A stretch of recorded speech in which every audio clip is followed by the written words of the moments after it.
What do you do? It's one of the most normal questions in the world. What do you do? But have you ever noticed how much pressure lives inside that question, right? You pause, you look around, you scan, you edit how you say it, what you say, and you shrink. I'm a speaker. I'm an entrepreneur. I'm a mom. And every time you answer that question, you choose a slice, a fragment, if you will. And here's what I want to challenge us all today with. The moment that you over-identify with a label, you start building walls around your own expansion. And the moment you label someone else too quickly, you miss the truth and the depth of who they truly are. We as humans like boxes, but boxes suffocate. They suffocate growth. And I've noticed this in my own life. When I say I'm a speaker, people automatically assume certain things. When I say I'm a mom, they assume other things. When I say I'm an entrepreneur, I run businesses, that comes with a whole host, a whole set of different projections. I'm not any one of those things. I'm all of them and so much more. I'm a human being who evolves and learns. And the struggle is I've caught myself too, right? I've caught myself saying things like, I'm not that kind of person, or that's not really my thing, or I don't do that. Where did that come from? Usually from a box that I created for myself. Just like every time you opt out of something, it's because of a box that you've created for yourself. And the danger here lies with when our identities become locked in those boxes, they become rigid, and our growth becomes stagnant. Our growth actually becomes optional because we're in a box. And our brains crave efficiency, cognitive efficiency, and labels help us categorize, and that categorization reduces cognitive load. I mean, it's as simple as that. That's why we do it. And it makes the world feel less scary, more predictable. But when you have that rigid box of identity, it increases the basis of psychological safety. It increases the fragility of it. So there is research in developmental psychology around identity foreclosure. When someone locks themselves into a defined identity early and defends it instead of evolving it, when that identity is threatened, cortisol, stress spikes. You get more defensive, so defensiveness rises. And your ability to be agile and adaptable goes down, it drops. If I identify, which I 100% do and have over my life, as the strong one, I'm probably going to struggle to ask for help, which I have in my life. If I identify as the successful one, then all of a sudden failure becomes identity threatening instead of lessons and feedback, which is what it should be. And if I identify as the nice one, then all of a sudden those boundaries feel like a betrayal of identity, right? Like, do you see how little and subtle this is? The label in and of itself on its own does not look like, if you write it on paper, it doesn't look harmful until it starts to limit your range, your ability to grow. So the question is, who are you when the title is removed? If your job changed tomorrow, who are you? If your kids grew up, left the house, who are you? If your relationship shifted or ended, who are you? This is where we start to see the unraveling. And it's not because we're weak. It's because Our identity was outsourced to a label out there or a role. And roles are temporary. Capacity is ever evolving and enduring. And that's the shift. Instead of identifying with titles, identify with qualities. Instead of saying, I'm a CEO, try saying something like, I'm someone who innovates and builds.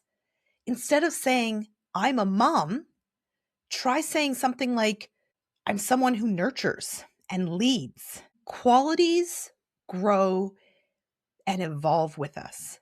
And titles, and anybody who's at any point in their life right now, you know titles expire.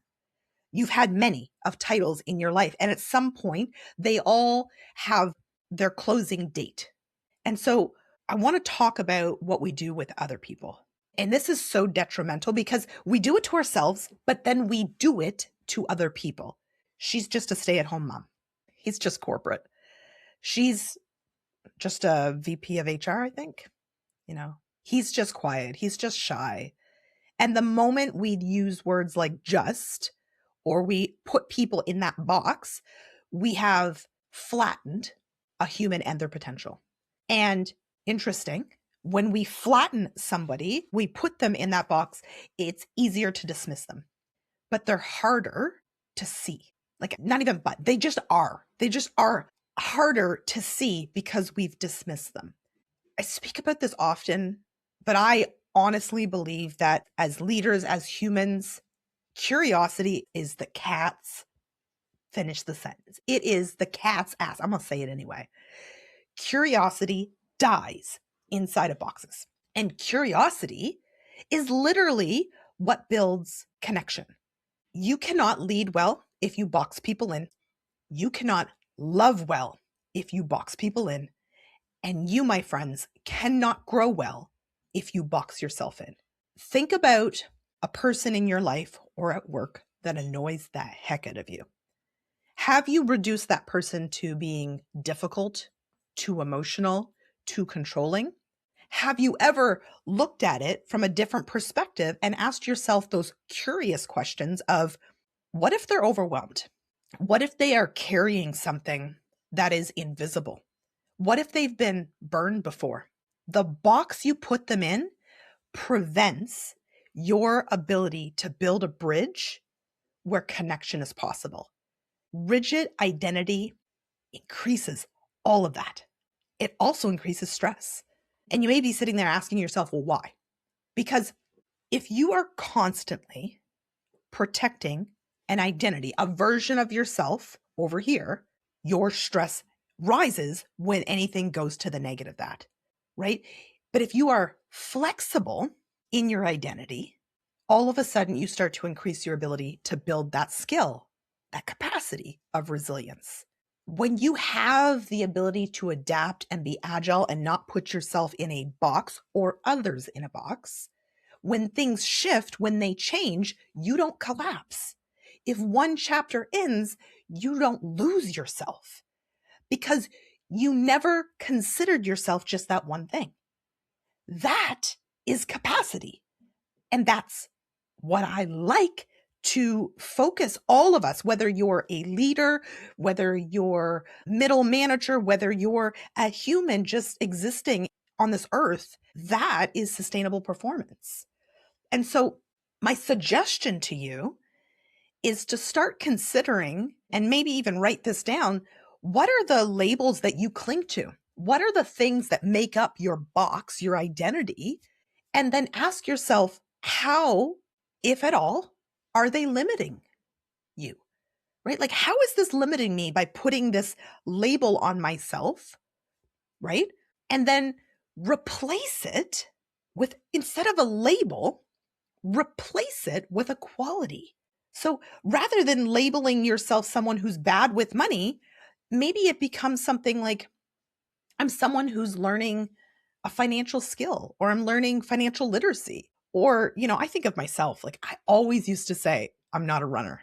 I'll only run if something's chasing me. Actually, you might catch me saying that every once in a while, but that's a freaking label, right? That's not truth, right? Maybe I become somebody who's learning to embrace running, or I'm learning to run. Or maybe you say something like, I'm not athletic. Well, maybe it becomes I'm someone who's learning to strengthen my body, right? It's a subtle shift, but it has such a massive impact. And this is not me talking woo. This is literally like what you say to yourself between your ears matters. It shifts and changes how you show up in the world. And if I'm just kind of speaking me to you one-on-one, I'm saying you're not a title. You're not your LinkedIn headline. You're not your role that somebody else has given you in somebody else's life. You are a human being with capacity to expand. And so I challenge you to stop living inside the box that you built, or maybe a few others built for you. You are allowed to evolve, and you are allowed to live off of the foundations of the qualities you bring to the table versus the roles and the titles and that silly little box that we put each other in. I challenge you to shift the narrative in your mind, because if you can do this for yourself, you will learn to do it for other people. And that's where connection is built. Have an amazing day, everybody.